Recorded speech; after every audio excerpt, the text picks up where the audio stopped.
Hi everyone, my name is Rebecca Egan. I work providing academic support as part of the Disability Service in Trinity College Dublin, and today I'm going to talk a little bit about creating a study timetable and setting yourself up for exam success using some study tips and timetabling tips.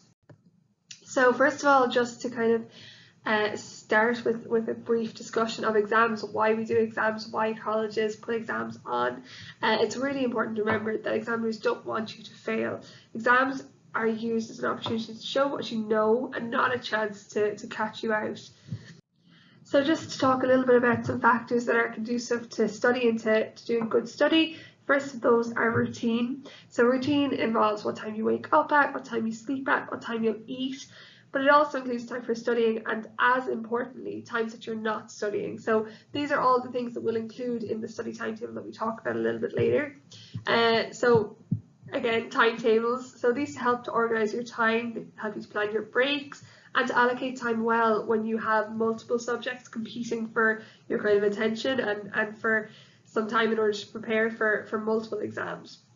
Having a visual of this that you can kind of refer to can be helpful. It allows us to set reasonable limits for how much we can reasonably achieve in a day, and also it allows you to break your study sessions up into manageable chunks of time, and allows you to kind of give an even or equal amount of time to each subject area.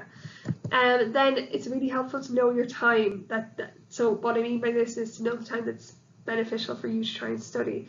So some people are early birds, some people are night owls, and I suppose trying to change that in the weeks coming up to an exam is difficult and might be an unnecessary source of stress. So try and take advantage of the times of the day when you feel most productive, and don't try and force yourself to study at a time when you know typically you tend to have less focus. So if it is that you're more productive and more focused in the afternoon, for instance, it's okay to maybe start your study timetable at 1 or 2 o'clock rather than starting it at 8 a.m. Then having a designated area. So if this is the library, great. If it's at home, try and identify one area that you kind of will return to each time you intend to study. Keep this area clean and organized so that the time spent there is spent studying and not, looking for stationery or tidying. And if you can at all, try not to have this be your bed or rest area. Just because you want to keep that kind of divide between study time and relaxation. Then finally, the last two, I suppose, are very you'll probably hear a lot in the run up to exams because they are really core. So making sure to take care of yourself, to eat properly, and to take breaks where you need them. So with all that in mind, let's move on to kind of talking about making a study timetable. This will account for as much time as possible in your weeks between now and the exam. So that includes your leisure time. We're going to try and input as much as possible into this study timetable. So here's an example of what we want to work from. So blank view of your week. And this is what we're looking to create to begin with. So a good starting point for creating a study timetable is to fill in all the non-negotiables in your week that aren't studying. So here you can see we've blocked off space for things like meetings, travel, breaks, leisure time, wind down in the evening, exercise, all those little things. We've just kind of blocked those off first of all, because these pockets of time are they're things that come up in our day, and if we don't plan for them, they can kind of rob us of our study time. So once we have those filled in, you can see there's these blank periods each day, and these pockets are when you're going to start subbing in your study time and subbing in your modules or your subject areas that you want to cover in those times. So the next step is to consider what specific tasks you're going to do in those blank spaces of time. So it's easy to just say that you're going to study a certain module, during this time, but my advice would be to set yourself a really detailed task, as detailed as possible for each hour slot. So for instance, on Monday, you might say that you'll spend your first hour reviewing lecture notes for week 3 and 4. The following hour, you may decide to do a practice exam question, and the hour after that, you may go back to lecture notes from weeks 6 and 7. So that's just an example, and we'll look at something a little bit more specific and what that can look like in practice now in the next couple of slides. So first of all, we're going to just take a little bit of a case study. So this is a hypothetical student. So it's a psychology student in final year, and this student has 3 exams coming up. So the first exam is research methods and statistics. So when I meet the student, I say, okay, how can we break that down further? And she tells me that this exam is actually divided into 2 sections. So it has one for research methods theory, and then it has one more practical session for a statistics question. Then her second exam is clinical neuroscience. This involves 2 essay style questions, and in order to be able to answer the essay questions, she needs to have prepared 5 topics because she's not quite sure what's going to come up, so she needs to have 5 prepared. And then psychological disorders is a similar format. She has 2 essay style questions, and she intends to prepare 4 topics for this just to make sure that she has enough material to be able to answer whatever essay style questions come up.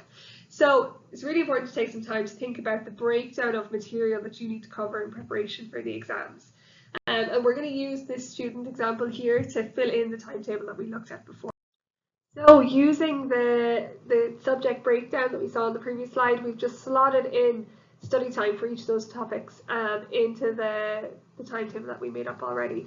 So you can see here the first thing that we've put in the green is research methods. So you remember that was that exam is split into 2 sections. So we've started with some theory, then we've taken a break after 2 hours, and then we've gone back to another topic. So look at the first topic, clinical neuroscience. And then to finish off, we have an hour of practice questions. So you can see that we're kind of switching throughout the day. That kind of task switching can help to kind of reset your focus a little bit and keep concentration up, rather than spending very long periods on the one topic when it can be easier for our attention to drift a little bit. And just having a very specific, putting a topic to each time period just means that you're a little bit less likely to find that your study time is aimless, and also it's a little bit, it makes it easier to kind of focus on the task at hand rather than getting caught up in the enormity of having to learn, huge amounts of material from a whole semester. You're able to focus on what's in front of you, and it kind of fills your time for you rather than having to do that prioritizing at the beginning of a study session, which actually can kind of raise our anxiety a little bit. So yeah, we've gone on and we've put in psychological disorders topic 1 the next day, again an hour of practice statistic questions, then on to topic 2, then back to theory, and we've just gone along like that until we had covered each of the topics that we wanted to look at.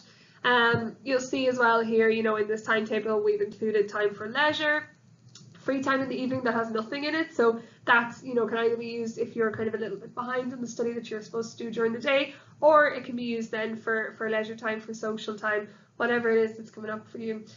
We've kind of included the wind down for bed as a non-negotiable there. Each evening there is that time set off, and that's just to make sure that you are able to have some distinction between studying and relaxing, and it kind of gives us a time or a prompt in the day to begin to kind of down-regulate and prepare our bodies for sleep a little bit.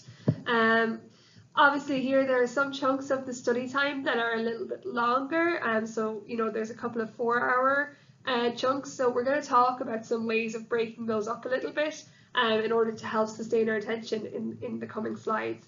But yeah, that's kind of the brief look at what that might look like. Like you can see, this person has travel included as well.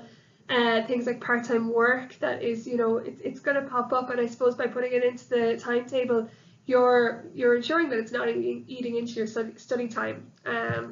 So we'll move on there, and we're just going to talk now about some strategies that can kind of optimize your study time. So now that we've talked about the time management piece, what are the actual techniques that can help us to effectively engage with the material that we're studying?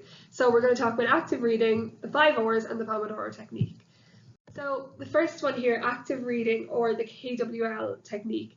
So when you start college, you're provided with reading lists for each subject area, and you're expected to read quite large volumes of material, and not just read them, but digest them and analyze them, evaluate them, and then apply what you've read with relatively little guidance. So it's very important to remember that you're not going to be able to read everything, and you need to be able to distinguish between what's relevant to the task at hand for you and what's not relevant right at this moment.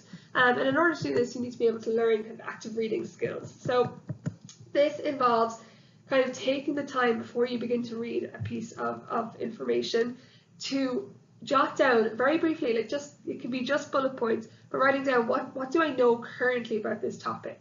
And what that can do is it can activate any prior knowledge that's there, either from your own life or from lectures that you may have heard, It provides you with a kind of scaffolding to build on with new material on this topic as you read through.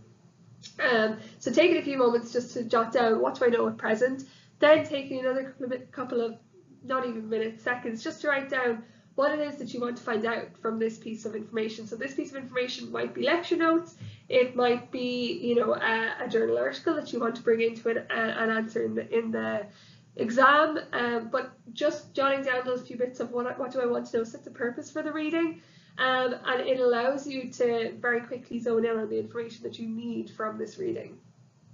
And then finally, after you've read something like this, then you want to just take, again, a couple of seconds just to jot down what have you learned from that piece of reading. So this, you know, this also enables you to kind of become involved with the material that you're reading, and this in turn kind of aids and supports the development of critical thinking skills, which helps with retention of material, because the more you engage with and think about and elaborate on your understanding of the material, the more you'll remember of it. So this is just a really helpful way of reviewing any material really related to college work, and it can be used either for, you know, completion of assignments and, you know, doing long kind of reading lists for that. So it's just worth thinking about jotting down those few points as you work your way through the readings. Then, you know, just to talk briefly about the best kind of, or a really helpful way of reviewing lecture material. So this is called the 5 R's. So the 5 R's are record, reduce, recite, reflect, and review. So record, this might be what you've been doing in lectures. So if you've been going to lectures, you've been writing down, you know, probably quite large volumes of information as the lecturer talks about them, that's your recording stage done. The next stage, and the stage that's really, really important when it comes to note taking, is reduce. So you should aim to present the relevant information in as little words as possible. So this might be an addition to the notes that you take in lectures. So a lot of people find it helpful just to add in a recall column on one side of the page that just is a space for you to jot down any keywords and phrases as cues, you know, that you can use to prompt you when you're reviewing your notes. So just taking a little while to summarize that information in your own words, and that helps you to present it in a way that you understand and will be easier for you to remember. Then trying to recite your notes, and you can use your reduced notes for this. So, you know, you can use those as cues. So trying to recite any information you remember about a topic by using just those very brief key phrases as prompts for your memory. If this proves too difficult, you know, if you're finding that the cues don't quite work and you're not remembering as much as you'd like, then that's a sign for you to kind of maybe review your full notes again and then repeat this stage and this recital stage. And that all helps us to encode the information a little bit more into our memory. Then, you know, the second last is reflect. So this should allow you to think about what areas you're strong in and what areas you need to focus on some more. So there may be a section that you don't even need the cues for. You're able to reel off quite a significant amount of information on this. Maybe it's something you really enjoyed in class. Maybe it's something that you did an assignment on, so you have a better grasp of it. Whatever it is, you can reflect on those bits that you're stronger in, and also then, you know, be able to identify the areas that you maybe need to focus on a little bit more. So in that case, you return to the material to clarify concepts, you make some links for yourself, and you draw conclusions between the material. And then finally, review. So a brief review of the notes can help you to retain what you've learned at this point already. So the repetition helps to kind of keep the information fresh, and that decreases your chance of forgetting what you've learned. So these 5 R's are really, really helpful to remember when you're just thinking, have I kind of sufficiently reviewed this material? You should be kind of focusing on hitting each of these if possible. So just on time management strategies, the Pomodoro Technique is a time management strategy that can be used for any kind of task, but it's particularly helpful for studying and assignment-based type tasks. So the aim of the Pomodoro Technique is to use time as valuably as possible in terms of helping us to accomplish what we need to accomplish in a time period. So at the beginning of each day or each study period, you can select the tasks that you need to complete and copy them onto a to-do list. So you identify the tasks you're going to work on and you set a timer for 25 minutes.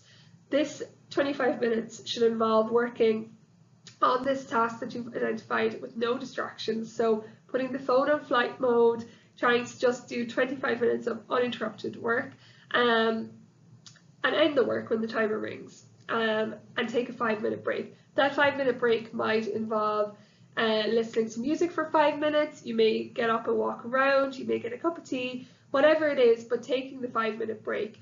Because the kind of average that our brains can sustain attention and concentration for anyway is about 40 minutes, you know, so you're not really after that point engaging in really effective study. So getting in before that and taking your 5-minute break after 25 minutes can be really effective in terms of long-term sustaining our attention a little bit more effectively.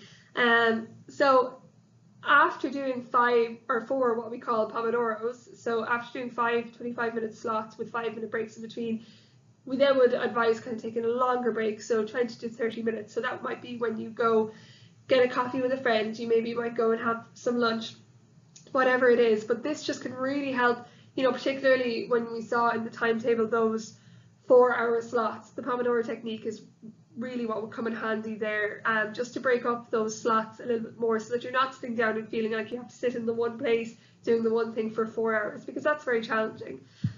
So trying to take this into account. So in practice, this is what it might look like. So 25 minutes on the laptop, 5 minutes listening to music, 25 minutes taking notes, 5 minutes for a food break, 25 minutes again back on the laptop or the computer, 5 minutes for, you know, a coffee, 25 minutes reviewing material, and then a longer break of 20 to 30 minutes to do, you know, whatever would be helpful for you to fill that 20 to 30 minutes.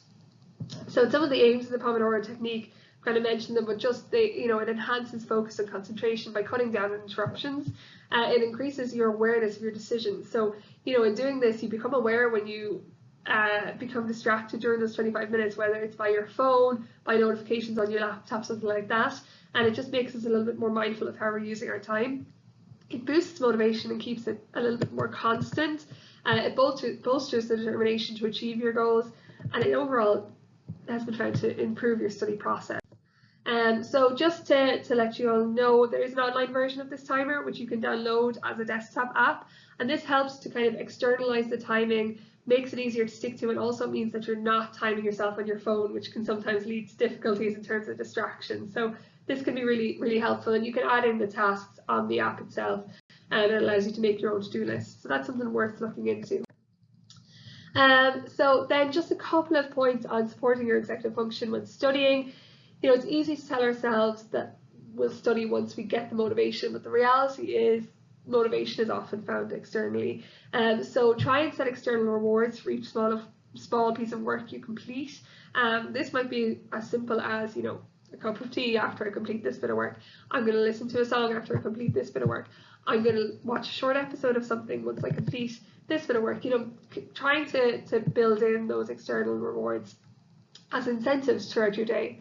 Then externalize time, so make time physical where possible, because particularly when we're under stress, we can kind of become a little bit unaware or oblivious of time passing. So trying to use things like phone timers, watches, or reminders to make you more aware of passing time.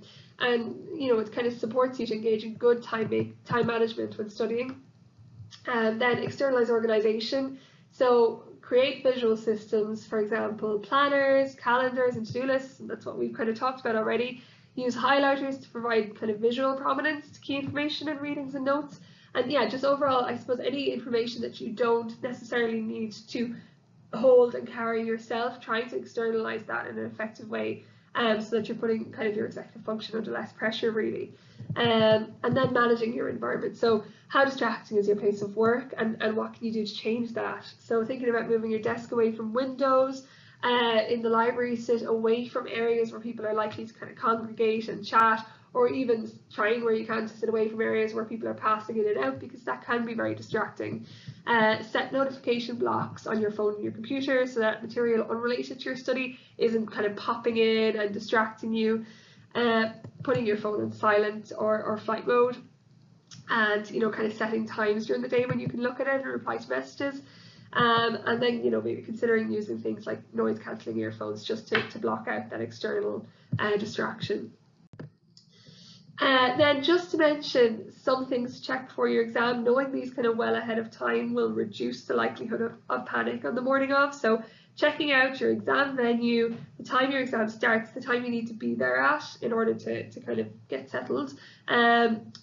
If and how much extra time you have awarded, and also making sure to check if there's a requirement for reference in the exam and what that requirement is. And then just a couple of things to remember and to reiterate: try and include incentives. Rewards are really important for maintaining motivation, so set small rewards like watching a movie, seeing a friend for a coffee break, engaging with hobbies, and self-care. Moving our bodies, eating well, getting rest, they're all crucial if we expect our brains to be at their studying best. Managing your expectations. So just consider for yourself that things don't always work out as we planned. There'll be times when you stray slightly from your study plan. Try not to be too hard on yourself when this happens. It was bound to happen, and it would happen to anyone at some point of a long study period. So, setbacks happen. It's important to stay going with the plan as best as possible, rather than seeing it as a symbol of failure and kind of giving up then. And then reevaluate regularly. So your studies plan doesn't need to be set in stone if you're finding that it's not working for you. So for example, if you're finding that you've given one module too much time and another too little perhaps, feel free to tweak it as necessary, rather than putting yourself under pressure to comply with something that's not actually working for you. It should be very personalised to your own needs. So I hope this has been helpful. As it says here, if you have any last minute queries, ask ds@tcd.ie, and the very best of luck.